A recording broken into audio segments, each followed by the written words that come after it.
L'avevo amata perdutamente. Ma perché si ama? È così strano vedere un solo essere al mondo, avere un solo pensiero nella mente, un solo desiderio nel cuore e solo un nome sulle labbra.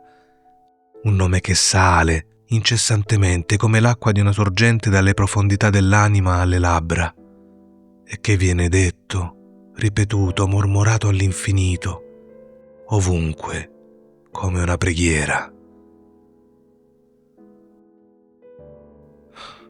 Non racconterò la nostra storia. L'amore ne ha una sola, sempre la stessa. L'avevo incontrata e l'avevo amata. Tutto qui. E avevo vissuto per un anno nella sua tenerezza, nelle sue braccia, nelle sue carezze, nel suo sguardo, nei suoi abiti, nelle sue parole, avvolto, legato, imprigionato in tutto ciò che veniva da lei, in modo così totale che non sapevo più se fosse giorno o notte, se fossi vivo o morto, sulla terra o altrove. E poi morì. Come? Non lo so più. Tornò a casa bagnata una sera di pioggia e il giorno dopo tossiva. Tossì per circa una settimana, poi dovette mettersi a letto. Cos'è successo? Io non lo so più. I medici vennero, scrissero qualcosa e poi se ne andarono. Le portarono dei rimedi e una donna glieli fece bere. Le mani erano calde, la fronte bruciante e umida, lo sguardo lucido e triste. Io le parlavo e lei mi rispondeva. Cosa ci dicessimo? Io non lo ricordo più. Ho dimenticato tutto, tutto. Morì. Ricordo soltanto quel sospiro, così lieve, l'ultimo. L'infermiera esitò un istante ed io compresi. Non sapevo più niente. Ricordo un prete che mi disse «la vostra amante». Mi sembrò che la stesse insultando. Ora che era morta nessuno aveva più il diritto di chiamarla così e lo cacciai via. Ne arrivò un altro che fu molto gentile, molto dolce. Piansi quando mi parlò di lei. Per il funerale mi consultarono su 1000 dettagli, ma non ricordo più nulla. Però ricordo bene la bara e il rumore dei colpi di martello quando la chiusero dentro. Dio mio! Era sepolta! Lei, in quella fossa. Erano venute alcune persone, degli amici. Corsi via, scappai. Vagai a lungo per le strade, poi tornai a casa e il giorno dopo partii per un viaggio. Sono tornato a Parigi ieri. Rivedendo la mia camera, la nostra camera, il nostro letto, i nostri mobili, tutta quella casa dove c'era ancora tutto ciò che resta di una vita dopo la morte, fui colto da un dolore così violento che per poco non aprii la finestra per gettarmi in strada. Incapace di restare tra quelle cose, tra quei muri che l'avevano racchiusa e protetta e che dovevano ancora contenere nelle impercettibili crepe 1000 atomi di lei, della sua carne e del suo respiro, afferrai il cappello per uscire. E improvvisamente, mentre raggiungevo la porta, passai davanti al grande specchio dell'ingresso, quello che lei aveva fatto installare per guardarsi ogni giorno, da capo a piedi, per vedere se era tutto a posto, elegante, in ordine, dagli stivali alla pettinatura.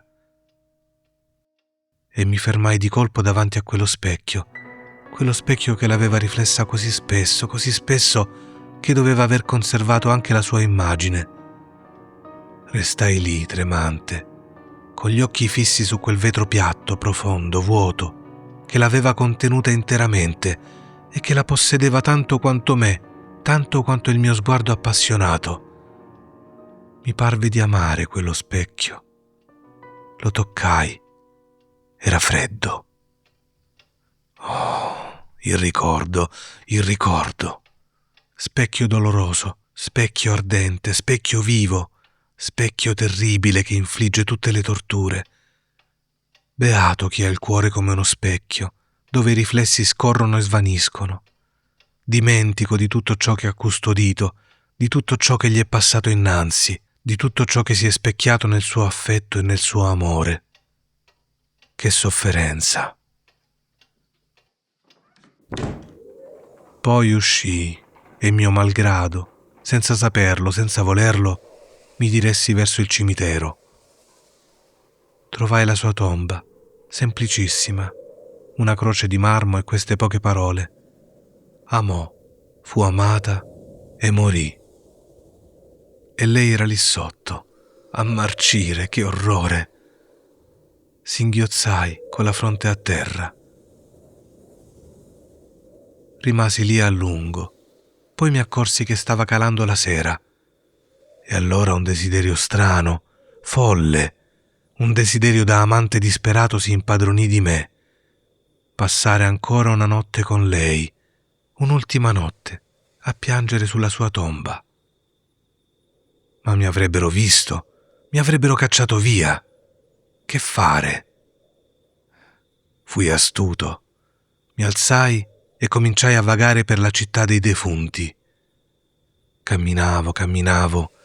Quanto è piccola questa città accanto a quella dei vivi. Eppure sono più di noi i morti. Abbiamo bisogno di case alte, di strade, di tanto spazio per le 4 generazioni che guardano il giorno contemporaneamente, che bevono l'acqua delle sorgenti e il vino delle vigne e che mangiano il pane delle campagne. E per tutte le generazioni di morti, per l'intera scala dell'umanità ascesa fino a noi, quasi nulla, un campo. La terra li reclama, l'oblio li cancella, e addio. In fondo al cimitero abitato, intravidi all'improvviso il cimitero abbandonato, quello dove i vecchi morti finiscono di mescolarsi alla terra, dove anche le croci marciscono, dove domani saranno deposti gli ultimi arrivati. Un giardino triste e magnifico, pieno di rose selvatiche e cipressi scuri, nutrito di carne umana. Ero solo, completamente solo. Mi rannicchiai su un albero verde, mi nascosi lì, tra quei rami spessi e scuri, e attesi, aggrappato al tronco come un naufrago su un relitto. Quando la notte fu nera, molto nera, lasciai il mio rifugio e cominciai a camminare piano, con passi lenti e soffocati, su questa terra piena di morti. Vagai a lungo, non riuscivo a trovarla. Con le braccia tese, gli occhi aperti, urtando tombe con le mani, con i piedi, con le ginocchia, col petto, con la testa stessa, avanzavo senza trovarla. Tastavo come un cieco, sentendo pietre, croci, cancellate di ferro, ghirlande di vetro, corone di fiori appassiti. Leggevo i nomi con le dita, scorrendole sulle lettere. Che nottata! Non la trovavo e non c'era luna. Una notte tremenda. Avevo paura, una paura terribile tra quei sentieri stretti, tra quelle infinite file di tombe. Tombe, sempre tombe. A destra, a sinistra, davanti a me, tutto intorno a me, ovunque tombe. Mi sedetti su una di esse perché le ginocchia non mi reggevano più. Sentivo battere il cuore e sentivo anche qualcos'altro, un rumore confuso, innominabile. Era nella mia testa frenetica, nella notte impenetrabile o sotto la terra misteriosa e disseminata di cadaveri umani, quel rumore. Mi guardai intorno. Quanto tempo rimasi lì? Non lo so. Ero paralizzato, ubriaco di terrore, pronto a urlare e a morire. E all'improvviso mi parve che la lastra di marmo su cui ero seduto si muovesse. Sì, si muoveva, come se qualcuno la stesse spingendo da sotto. Con un balzo mi lanciai sulla tomba vicina e vidi la pietra che avevo appena lasciato sollevarsi perfettamente dritta e apparve il morto, uno scheletro nudo che con la schiena curva gettava indietro la lastra. Ora vedevo chiaramente, nonostante la notte profonda. Sulla croce potei leggere: «Qui riposa Jacques Olivan, morto all'età di 51 anni. Amava la sua famiglia, era onesto e buono ed è morto nella pace del Signore». E adesso anche il defunto s'era messo a leggere le cose scritte sulla sua tomba. Poi raccolse una piccola pietra appuntita dal sentiero e cominciò a grattar via con cura l'iscrizione. Cancellò lentamente ogni lettera, guardando con occhi vuoti il punto in cui fino a poco prima erano incise. E con la punta dell'osso che era stato il suo indice, scrisse nuove parole, luminose come segni tracciati con la fiamma di un fiammifero. «Qui giace Jacques Olivan, morto all'età di 51 anni. La sua crudeltà accelerò la morte del padre, da cui desiderava ereditare. Torturò sua moglie, tormentò i suoi figli, ingannò i suoi vicini, rubò ogni volta che poté e morì di una morte miserabile». Quando ebbe finito restò immobile a contemplare la sua opera. E allora, voltandomi, vidi che tutte le tombe erano aperte e tutti i cadaveri ne erano usciti. Tutti avevano cancellato le menzogne incise dai parenti sulle lapidi per ristabilirvi la verità. E vidi che tutti erano stati i carnefici dei loro cari, odiosi, disonesti, ipocriti, bugiardi, subdoli, calunniatori, invidiosi. Avevano rubato, tradito, commesso ogni atto vergognoso e abominevole, questi buoni padri, queste mogli fedeli, questi figli devoti, queste caste fanciulle, questi onesti mercanti, questi uomini e donne considerati irreprensibili.